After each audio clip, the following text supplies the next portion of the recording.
Historical and political allegory is everywhere in Star Wars. Indeed, they're part of how Star Wars came about in the first place. This holds true for Star Wars The Clone Wars as well, something we've touched on in a few prior videos. However, we missed something in those videos and we didn't realize it until one of you pointed it out. In this video, we'll be discussing the parallels between the Battle of Onderon and the Soviet-Afghan War. Since the Soviet-Afghan War is generally only vaguely known to most people, these parallels likely slipped under the radar, but it's actually not a stretch at all. The basic concepts are pretty much the same. In 20 BBY, the Republic trained local guerrilla forces on Onderon to fight against an unpopular separatist regime, and was successful despite military reinforcement from the CIS. In real life, in the 1980s, the US and UK trained local guerrilla fighters in Afghanistan to fight against an unpopular Soviet puppet regime, and was successful despite military reinforcement from the USSR. Before we dive into the details, we'll give you a brief recap of the Onderon arc. Anakin, Ahsoka, Rex, and Obi-Wan were sent by the Republic to Onderon to secretly train loyalist rebels without making it look like the movement was obviously backed by the Republic. The pilot in the front hatch controls the tank, the shells, and the short-range blasters. The commander in the top hatch controls the turret and the main cannon. You have to take out both chambers, otherwise the tank will remain operational.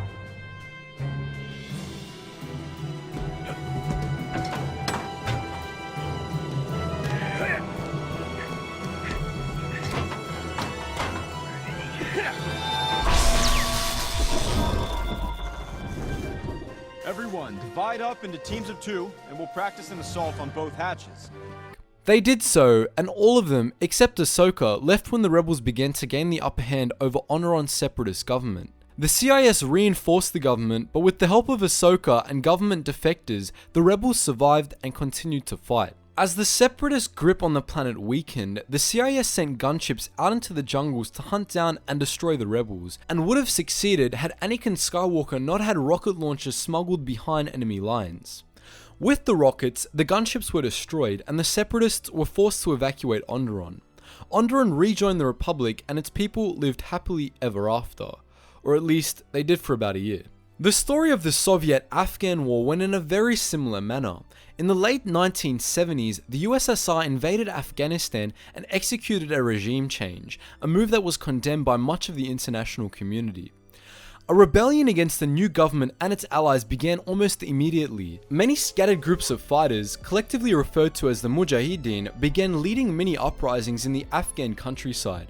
Several Western countries, especially the United States, backed the Mujahideen and sent professionals to help train them. Over the course of the 1980s, the Mujahideen gradually ramped up their attacks against the Soviets, moving from minor skirmishes with individual soldiers to outright sabotage and larger clashes. These groups were largely backed by the US and UK, with the CIA in particular playing a vital role in aiding the rebels, giving them weapons and even training. This closely parallels what happened on Onderon, where the Republic sent trainers and weapons to the Guerrera's rebel cell, albeit with a greater degree of secrecy. With the aid of outside powers, the Mujahideen became much more effective and much more organized. Major groups of them began to unite into larger armies under some of the more influential Afghan leaders, including one Osama bin Laden. Just like the Mujahideen, the rebels of Onderon became markedly more effective with the Republic's aid, choosing clearer leaders and successfully making major crippling strikes against ISIS's droid garrison. The tactics used by the Onderon rebels also parallels the Mujahideen closely, as, like the Viet Cong and the Umbarans, they both used guerrilla tactics to outmaneuver and embarrass the larger, more powerful armies that they were up against. Both groups operated primarily on small bands of fighters, which ambushed enemy patrols or drew groups of enemies away from larger armies. Of course, this similarity isn't much of a surprise. The same comparison can be made with pretty much any insurgent group in history, but this isn't the end, we're only getting started. In the Clone Wars, when the rebels started winning, the government of Onderon was sent reinforcements in the form of the CIS's new HMP droid gunships, which absolutely slaughtered the rebels. The same thing happened in Afghanistan. As the Mujahideen became a greater threat, the USSR sent in Mi-24 helicopter gunships to reinforce the puppet government that they had set up in Afghanistan, and the gunships were similarly effective. The Mujahideen had no counter to them until the US once more got involved. The US managed to smuggle new, state-of-the-art Stinger missiles into Afghanistan, and the Mujahideen began using them against the Soviet gunships. The missiles, according to the Mujahideen self-reporting, were highly effective, though Russian sources are dismissive of their effect on the war. Regardless, the war turned in the favor of the Mujahideen after this point, and again, the same thing happened in the Clone Wars. Anakin Skywalker managed to smuggle crates of rocket launchers to the rebels on Onderon, and state-of-the-art ones that were fresh from Siena, no less. In the same way, the rebels were able to dispatch the HMPs, breaking the back of the CIS garrison on Onderon.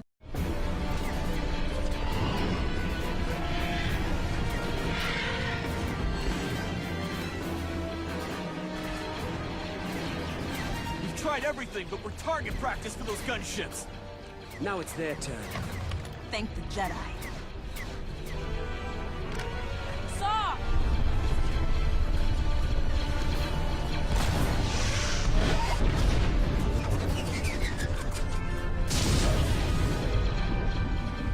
I love this.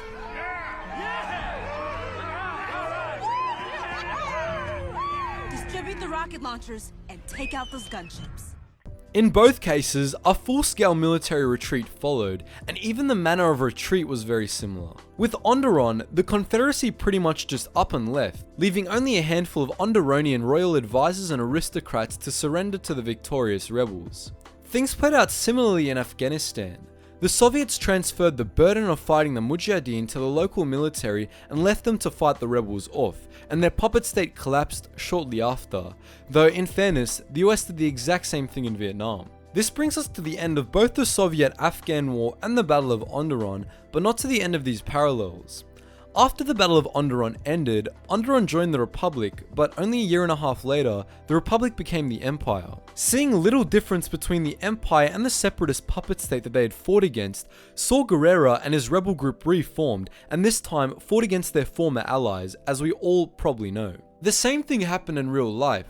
As we mentioned earlier, one of the leaders of the Mujahideen was Osama bin Laden, and together with the men he had met and fought with against the Soviets, he founded Al-Qaeda, and went from fighting the godless communists for his warped version of Islam, to fighting the American imperialists for his warped version of Islam, and we all know how that turned out. Indeed, the chaos that resulted from the Soviet-Afghan war directly resulted in the formation of the Taliban, and in the war that the US is fighting in Afghanistan to this very day, or at least to the day of this recording. This similarity actually ties in perfectly with the original intent of Star Wars. We'll go into detail on this in a later video dedicated to this topic, but originally, Star Wars was intended to have a hidden anti-Vietnam message. As part of this allegory, the Empire was a representation of the United States, especially under President Nixon, which ties in with our Soviet-Afghan war parallels here. Coincidence? We think not. Simply put, there's just no way this wasn't at least partly intentional. Not only does it fit perfectly enough to give us history geeks a feeling of euphoria, but it's also very detailed and has little to no flaws in the comparison. It wouldn't be the first time the writers of the Clone Wars took a direct inspiration from modern history as well, and make sure you check out our video on the topic for more on that matter. So all I can say is, well played Mr. Filoni, well played indeed.